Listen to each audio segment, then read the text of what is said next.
तो दोस्तों दुनिया में कहीं भी घूम लेना, लेकिन राजस्थान के इस भूतिया किले में कभी गलती से भी मत जाना, क्योंकि भानगढ़ किला इंडिया का ही नहीं बल्कि पूरे एशिया का सबसे भूतिया और डरावना किला है।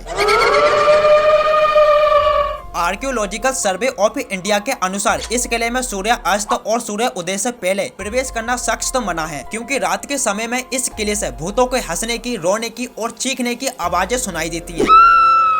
लेकिन भानगढ़ पूरे एशिया का सबसे खतरनाक और भूतिया किला इसलिए माना जाता है क्योंकि एक टाइम पर भानगढ़ एक हरा भरा शहर हुआ करता था, लेकिन एक तांत्रिक के श्राप की वजह से भानगढ़ किला रातों रात एक खंडहर में बदल गया, जिसके बारे में ऐसा कहा जाता है कि एक सिंगिया नामक तांत्रिक इस किले की राजकुमारी रत्नावती की सुंदरता देखकर उस पर मोह गया था और फिर उसने राजकुमारी को अपने बस में करने के लिए एक इत्र की शीशी पर काला जादू करके उस राजकुमारी तक पहुंचवाया। लेकिन राजकुमारी रत्नावती को तांत्रिक की काली सच्चाई का पता चल गया और उसने उस इत्र की शीशी को एक चट्टान पर गिराकर तोड़ दिया और फिर वो चट्टान सीधा तांत्रिक के ऊपर जाकर गिरी और तांत्रिक ने मरते समय ये श्राप दिया था कि ये किला रातों रात तबाह हो जाएगा, इस किले के सारे लोग मर जाएंगे लेकिन उनकी आत्मा को शांति नहीं मिलेगी। और ऐसा माना जाता है कि उस दिन से इस किले के अंदर उस तांत्रिक और राजकुमारी की आत्मा के साथ साथ किले के बाकी सभी लोगों की आत्मा भानगढ़ में भटक रही है। सो डेट्स वाई की भानगढ़ फोर्ट पूरे एशिया का सबसे हॉन्टेड प्लेस माना जाता है। बाकी आप इस किले में दिन में जाना चाहोगे या रात में? वीडियो को लाइक करके कमेंट बॉक्स में जरूर बताना।